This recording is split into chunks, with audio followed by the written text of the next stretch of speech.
علماء کی کمی کوئی نہیں ہے، نہ مدارس کی کمی ہے، لیکن رجال کوئی نہیں ہے۔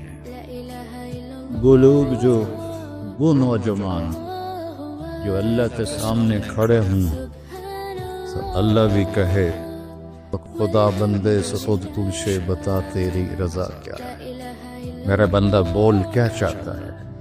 فتوحات ہو گئی، کیسر و کسرا ٹوٹ گئے، خزانے آئے، کسرا کا تخت تاقدیس 140 ہاتھ لمبا، 110 ہاتھ چوڑا، 1 ایکڑ کے قریب، اور اس میں 1000 سونے کے گنبد لگے ہوئے تھے اور 1,40,000 چاندی کی میخیں لگی ہوئی، اور اس کا 2.5 من کا وزنی تاج جو لٹکا ہوتا تھا وہ اس میں سر دے کے بیٹھتا تھا۔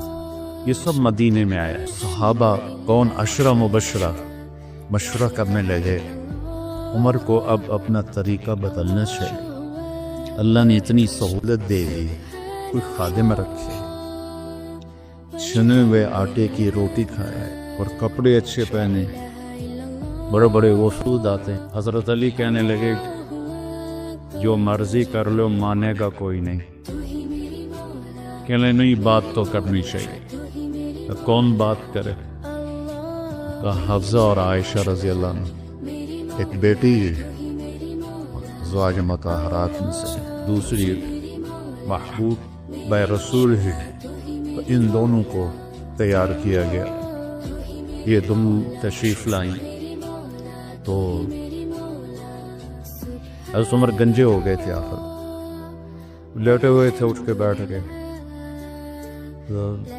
حضرت عائشہ متکلم بنی، یا امیر المومنین آپ سے ایک بات کر،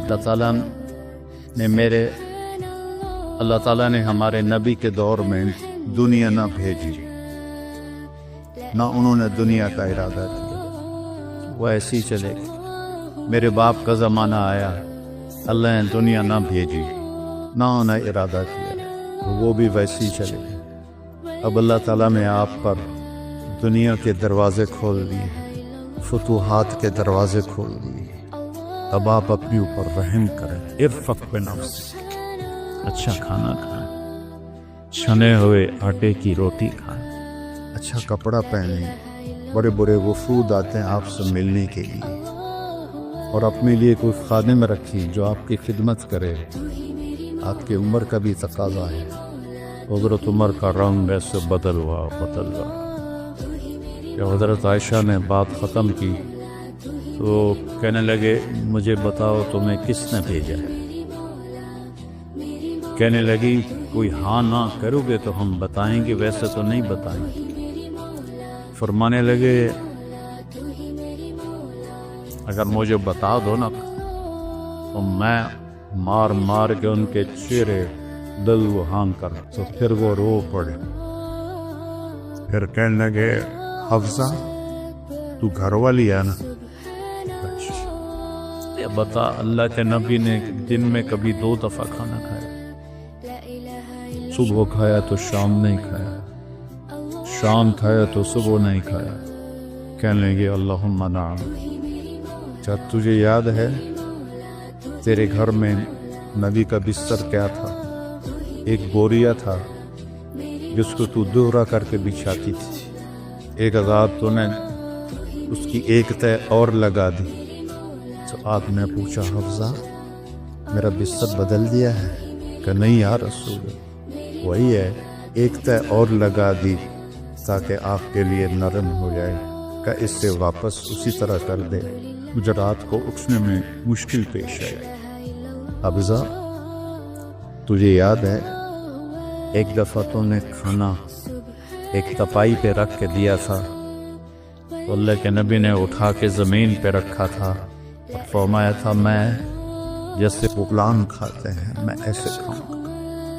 اور تجھے یاد ہے اللہ کے نبی کے پاس ایک ہی جوڑا ہوتا تھا اور اس کو خود دھوتے تھے، اور بلال آ کر کہتے تھے کہ یا رسول اللہ السلام، تو آپ فرماتے تھے بلال میرے کپڑے خشک نہیں ہوں، نماز لیٹ ہو جاتی تھی کہ دوسرا جوڑے نہیں ہوتا، کہنے لگی جی ہاں۔ کیا تجھے یاد ہے کہ ایک دفعہ جوڑا بھی نہیں تھا، رات میں ایک انصاری عورت سے چادر منگوائی تھی اور وہ لپیٹ کر جا کے نماز پڑھائی تھی، تو تمہیں یاد ہے؟ ساروں قطار رونے لگے۔ فرمایا عائشہ، حفصہ جنہوں نے تمہیں بھیجا ہے انہیں جا کے کہو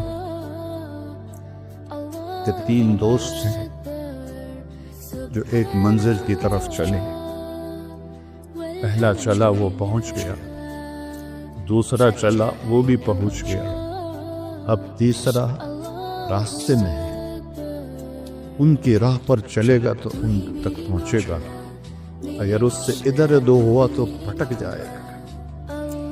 الذی نفسی بیدی لأکرہن نفسی علی ما انا علیہ، اس ذات کی قسم جس کے قبضے میں میری جان، میں اپنی جان کو اسی طرح کھپاؤں گا جس پر میں ہوں، یہاں تک کہ میرا اللہ مجھے میرے ساتھیوں سے ملا۔ جب خنجر لگا اور امید کوئی نہ رہی بچنے کی تو آپ نے عبداللہ بن عمر کو بلایا اور فرمایا کہ جاؤ اما عائشہ سے کہو کہ عمر امیر المومنین نہ کہنا، میں امیر المومنین نہیں ہوں۔ عمر اپنے ساتھیوں کے پڑوس میں قبر کی جگہ چاہتا۔ جب وہ تشریف لے گئے تو حضرت عائشہ بھی رو رہی تھی، انہوں نے روتے ہوئے عرض کیا اماں جان، میرا باپ عمر بن خطاب اپنے ساتھیوں کا پڑوس چاہتا تھا۔ تو حضرت عائشہ کا یہ جگہ تو میں نے اپنے لیے رکھی ہوئی تھی کہ میں اپنے باپ اور خامد کے ساتھ میری قبر بن جائے، لیکن عمر مجھ سے زیادہ حقدار، مرحبا بے۔ جب وہ آئے تو ان کو حضرت عمر کو بتایا کہ اجازت ہو گئی، کہ نہیں بیٹا، ہو سکتا ہے میرے شرم میں اجازت دی ہو، جب میں مر جاؤں اور میرا جنازہ لے کے دروازے پر پہنچو تو دروازہ پر جنازہ رکھ دینا اور پھر اندر جا کے دوبارہ اجازت لینا، اس وقت اجازت ملے تو اندر لے جانا ورنہ مجھے بقیع میں دفن کر دے۔